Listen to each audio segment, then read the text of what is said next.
Hi అండి. ఈరోజు మనం చాలా సింపుల్‌గా, రుచిగా ఎన్నో పోషకాలు ఉండే శనగలతో స్నాక్స్ ఎలా చేసుకోవాలో చూద్దాం. ముందుగా శనగలను తీసుకుని 6-8 గంటల పాటు నానబెట్టుకోవాలి. శనగలు నానిన తర్వాత నీళ్లు వంపేసి కుక్కర్‌లో వేసి మెత్తగా ఉడికించుకోవాలి. 3 విజిల్స్ వచ్చాయంటే చక్కగా ఉడికిపోతాయండి. శనగలు ఉడికిన తర్వాత నీళ్లు వంపేసి పక్కన పెట్టుకోవాలి. ఇప్పుడు తాలింపు కోసం క్రష్ చేసుకున్న 7-8 వెల్లుల్లి రెమ్మలు, కొద్దిగా కరివేపాకు, అలాగే కొద్దిగా ఎండుమిర్చిని రెడీ చేసుకోండి. ప్యాన్ పెట్టుకుని ఆయిల్ వేసి వేడయ్యాక క్రష్ చేసుకున్న వెల్లుల్లి రెమ్మలను వేసి బాగా వేయించుకోవాలి.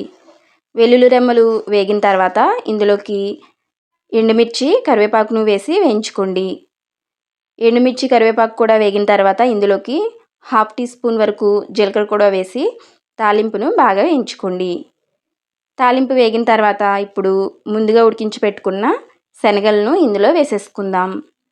ఒకసారి బాగా మిక్స్ చేసుకున్న తర్వాత ఇందులోకి రుచికి సరిపడా ఉప్పు వేసుకుని తాలింపు అంతా శనగలకు బాగా పట్టే విధంగా కలుపుకోవాలి. ఫైనల్గా 1/2 టీ స్పూన్ వరకు కారం కూడా వేసి చిన్న మంట మీద 2 నిమిషాల పాటు కలుపుతూ ఉడికించుకున్నారంటే శనగలు మంచి రుచిగా తయారవుతాయి. కొంతమంది కారం వేసుకోరండి, కానీ కారం వేసుకుంటే టేస్ట్ మరింత బాగుంటుంది. అంతేనండి, ఎంతో సింపుల్గా ఎన్నో పోషకాలు ఉండే శనగల తాలింపు రెడీ.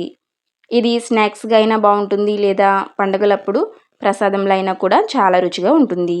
మన వీడియో నచ్చితే లైక్ చేయండి, షేర్ చేయండి, అలాగే మన ఛానల్ని సబ్స్క్రైబ్ చేసుకోండి. Thank you for watching. మరొక మంచి రెసిపీతో మళ్ళీ కలుద్దాం.